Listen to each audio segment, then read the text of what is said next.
Hi, it's Jen from Beauty Junkie in London. Decided to make another YouTube video because I quite enjoyed it last week. This one is going to be a quick ramble about a few products that I've been liking this week and a little bit of me talking about some different foundations I've tried recently, including the BB creams that everyone and their wife are talking about. Start with, I've got it in my hand, this Ojon Damage Reverse. It's a hair product I've been using. It's an instant restorative hair serum. Basically, it takes a couple of drops, just run it through your hair when it's still quite damp before blow drying, or you can do it when it's dry, but if you've got fine hair like me, I wouldn't recommend doing it like that. You literally only do need a couple of drops. As you can probably see, the pipette actually can hold quite a lot of product, so go easy on it or else you'll end up with quite flat hair.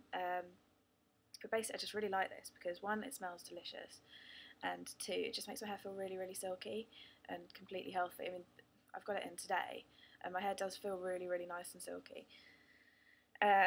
It doesn't do you any favours if you want lots of volume. My hair's looking a bit flatter than it normally does because of this, and I've only put this in, haven't used any styling products or anything today because it's Sunday and I'm feeling a bit lazy. So, but if you want a bit of repairing, you want your hair to feel really, really silky and soft, absolutely wonderful, definitely recommend it. Two other products I've been liking this week. Loads and loads of blogs have been talking about the new Illamasqua collection. I was sent a couple of pieces from the collection, and the one that's really, really stood out to me is the cream pigment in Androgen. I don't know if I'm saying that right. Androgen. Here it's it's a really, really pretty peachy pink colour. On camera it seems to be showing up a lot pinker than it actually is. See if you can see that, there's too much sunlight, but okay, try to swatch on hand instead.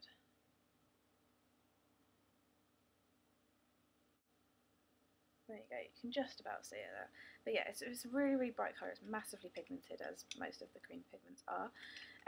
But like a teeny tiny touch of this on the cheeks and blended out is really, really lovely, and it's basically the main colour I've been using this week. That's about it for that. Next product, Miners. This one's Define Line. I sent a few of these a while ago. Firstly, I love the size of them. Look how tiny they are. Really, really small. Really, really good for carrying around in your handbag.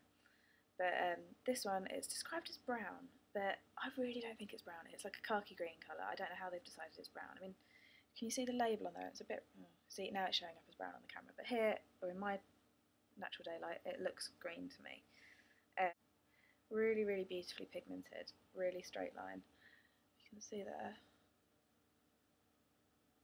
Again, it's completely showing up as brown, but I'm determined to say that it's khaki green. But it's really, really easy to use. I mean, I just love, I do like a liquid liner, but you can see the brush. It's just one of those really, really solid sort of felt tip pen ones. Simple as that, really. I think they cost about $2.99, but I'll double check it and I'll put it in the info box below. Okay, now on to talking about skin things I've been loving recently, or well, actually, not loving, trying. Starting out with Garnier's Miracle Skin Protector, which is one of the many BB creams that have just hit the UK market. I bought the Garnier one when it first was released in Superdrug. I think it was about $9.99.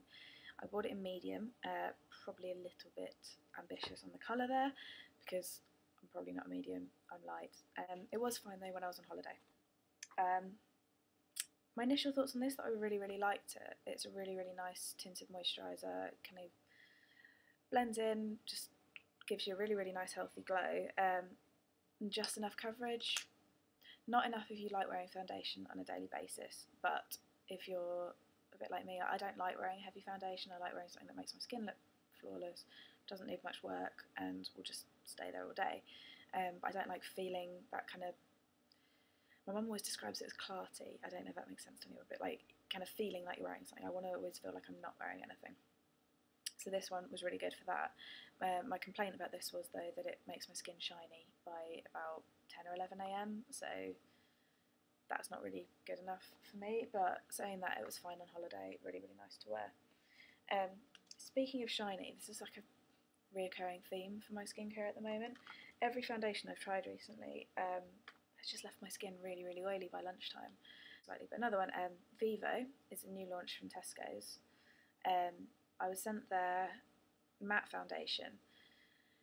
I have to say, I was just so disappointed. This is just not matte. I applied it and sort of, you know, sometimes when you apply something and it kind of goes on creamy and there's a bit of shine, but then it kind of settles into skin and goes matte. It just didn't happen with this, and I literally had to go back and check the package and be like, it did say matte, didn't it? I'm not just getting myself confused. But to me, it really wasn't matte at all. I mean, it says on the bottom of it, a long-lasting soft matte finish with smooth application, gives flawless coverage and comfort all day long.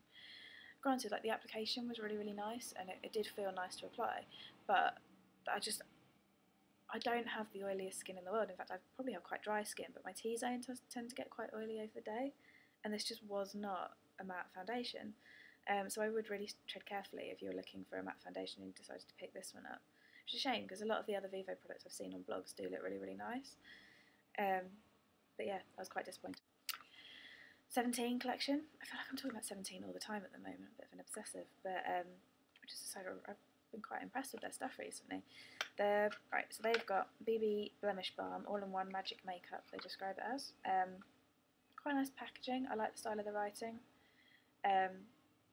Quite simple. Again, I got the medium shade, which was fine actually. It wasn't as dark as the other one.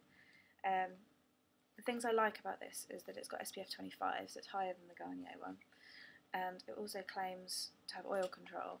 But again, I just ended up with really shiny skin, and they are meant to be moisturising, I suppose. But again, very similar to the Garnier one. It feels nice to apply, leaves skin looking really, really nice. My only complaint is that it does make my skin quite shiny, especially around the T-zone. So you definitely, even if you have just combination skin like I do, you'll need to finish it off with a bit of powder. Last but not least is Max Factor Ageless Elixir. This one, again, why is the sun so bright today? So much easier last week when it was cloudier. So the Ageless Elixir is a 2-in-1 foundation and serum. It's a new launch for Max Factor, but it's definitely not the first one of these sorts of things to the market. There's a lot of places which will combine either anti-aging moisturisers or serums into a foundation. But what I really like about this one is it does feel really, really nice to apply. The texture of it it's really quite thick. You can see on there, tiny little splodge. But yeah, it's quite thick. It just blends in really nicely. I'm wearing this one today in shade Warm Almond 45. Again, it has SPF 15, which I like. I like to have the SPF in wherever you can squeeze it, basically, which is quite nice.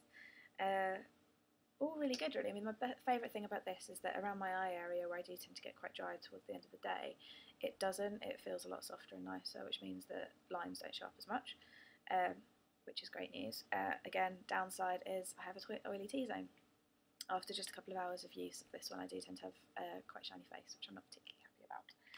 But of the few that I've just mentioned, my favourite probably does have to be currently the Max Factor Ageless Elixir. In terms of good coverage, easy to apply, and the shine factor, this one is the easiest to manage, I think, but none of them take over from my favourite all-time foundation of Clinique Anti-Blemish, which I love.